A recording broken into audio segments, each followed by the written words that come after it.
आज मैं आपसे बात करूँगा जोड़ों के दर्दों के बारे में, जो अमूमन सर्दियों में बहुत ज़्यादा हो जाते हैं। जोड़ों के दर्दों की कई वजूहत होती हैं, मसलन infections, inflammations, osteoarthritis for example gout, osteomyelitis, rheumatoid arthritis, osteoporosis वगैरह-वगैरह। इन्फ्लेमेशंस भी होती हैं। इन्फ्लेमेशंस की अमूमन बुनियादी वजह ओमेगा 6 की ज़्यादती होती है, जो आपको प्रोसेस्ड ऑयल्स में या फ़ास्ट फूड्स में मिलती हैं, प्रोसेस्ड फूड्स में मिलती हैं, चीनी में मिलती है। लेकिन कुछ बीमारियों की वजह से भी, बल्कि अक्सर बीमारियों की वजह से भी इन्फ्लेमेशन हो जाती है। इन्फ्लेमेशन सूजन को कहते हैं।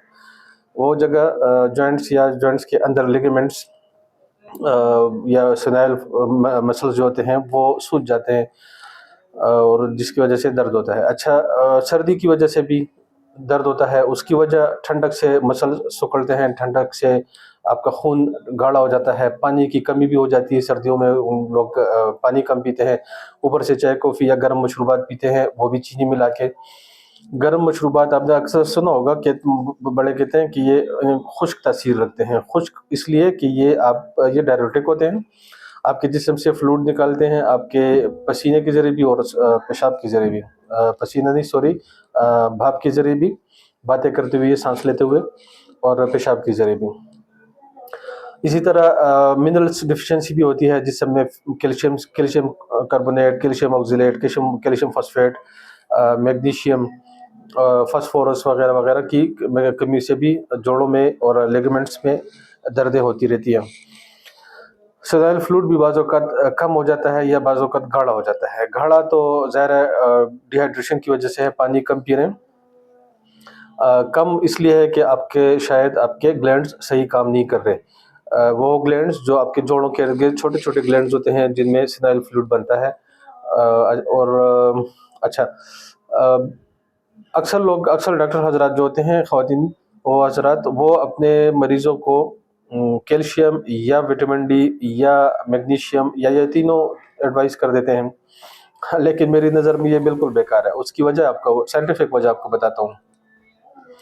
कैल्शियम को हड्डियों तक ले जाने के लिए vitamin A for Apple, vitamin A के साथ बॉन्डिंग करना ज़रूरी है। जब ये दोनों आपस में बॉन्ड करते हैं, एक कैप्सूल बन जाता है। इस विटामिन ए और कैल्शियम के कैप्सूल को कैरी करने के लिए हमें ज़रूरत होती है विटामिन के फॉर काइट। विटामिन के की ज़रूरत है। विटामिन के विटामिन ए और कैल्शियम के कैप्सूल को कैरी करके हड्डी तक ले जाता है। अब हड्डी में इस पैकेज को एब्जॉर्ब करने के लिए हमें ज़रूरत होती है विटामिन डी की। विटामिन डी, इन चीज़ों को, विटामिन डी की मौजूदगी में ये चीज़ें हड्डी में एब्जॉर्ब हो जाती हैं।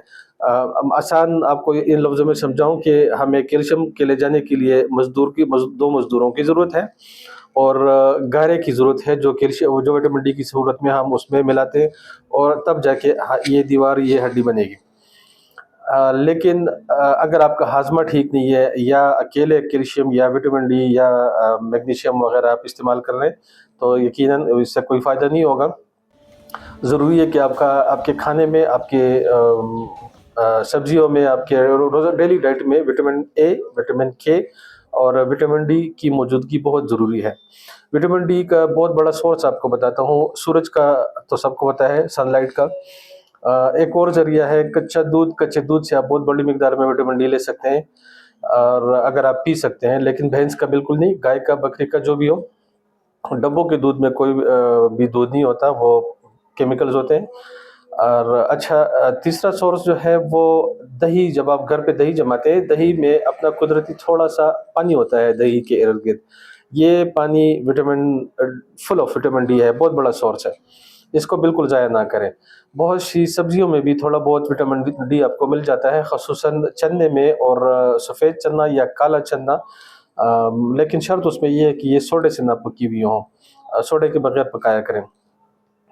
मछली में भी विटामिन डी मिल जाता है। बाज़ार से मछली वाले या फ़िश कैप्सूल्स या विटामिन डी के नाम से कैप्सूल्स आपको मिलते हैं, उनको अवॉइड करें, वो कुछ ज़्यादा अच्छी चीज़ नहीं है। अच्छा, अब डॉक्टर साहिबान के लिए तो मैंने लिंक्स दिए हुए हैं डिस्क्रिप्शन में, वहाँ से जाके कॉपी पेस्ट करें या लिंक पे क्लिक करें। अपने मरीज़ों को दवाइयाँ एडवाइस करें। अगर होम्योपैथिक प्रैक्टिस कर रहे हैं तो कोशिश करें कि एक कम्बिनेशन बना कर दिया करें। अगर आप एक्सपेरिमेंट के लिए सिंगल रेमेडी दे रहे हैं तो वो आपकी मर्ज़ी, लेकिन कम्बिनेशन बेहतर होता है, आपके मरीज़ जल्दी ठीक होंगे। और घरेलू एक आपको बहुत आसान, बहुत बेहतरीन नुस्ख़ा बताता हूँ, जो अगर आप इलाज पहले से करवा रहे हैं, ख़ुसूसन होम्योपैथिक इलाज। एलोपैथी में तो इसकी सिर्फ़ पेन किलर्स ही हैं और कोई इलाज नहीं है, और पेन किलर्स या एंटीबायोटिक देते हैं और या एंटी इन्फ्लेमेटरी देते हैं। कोई भी फ़ायदा नहीं है जब तक आप दवाई ले रहे हैं, ठीक है। दवाई नहीं ले रहे हैं तो इन्फ्लेमेशन और दर्द दोबारा से शुरू हो जाते हैं। होम्योपैथी में इसका इलाज हो जाता है। जो लोग होम्योपैथी का इलाज करवा रहे हैं, वो उन लोगों के लिए एक फ़ॉर्मूला बता रहा हूँ, घरेलू नुस्ख़ा। करना क्या है? करना ये है कि आपको चाहिए हल्दी, टर्मेरिक, सूंठ, काली मिर्च, अश्वगंधा जिसको एशियन जिनसिंग भी कहते हैं, उर्दू में इसको अस्कन नागौरी कहते हैं, और गोंद कीकर, अगासी का गम उसको कहते हैं ग़ालिबन, और सुरंजा शीरी, कोलचिकम ऑटमनैल। ये 6 चीज़ें आप लें, इनको अलग-अलग ग्राइंड करें, बारीक छन्नी से या किसी बारीक कपड़े से छान कर इनको मिक्स करें। सुबह और शाम 2 टाइम छोटा चम्मच, टीस्पून 1 लेना है।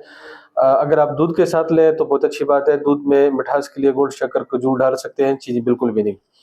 पानी के साथ जिनको गाय का या बकरी का दूध अवेलेबल नहीं है, भैंस का तो नहीं पीना, तो वो पानी के साथ भी ले सकते हैं। पानी में भी मिठास के लिए आप चाहें तो चीनी के अलावा जो मर्ज़ी इस्तेमाल कर सकते हैं। 1 महीना सिर्फ इस्तेमाल करें, बगैर दवाइयों के भी आपको बहुत बड़ा फ़र्क पड़ जाएगा, इससे ठीक हो जाता है। बल्कि ये नुस्ख़ा ख़ुसूसन अपने उन बुज़ुर्गों के साथ शेयर करें जो ऑलरेडी होम्योपैथिक इलाज कर रहे हैं। थोड़े ही अरसे में बहुत बड़ा फ़र्क महसूस करेंगे। दुआ में याद रखिए। Thank you.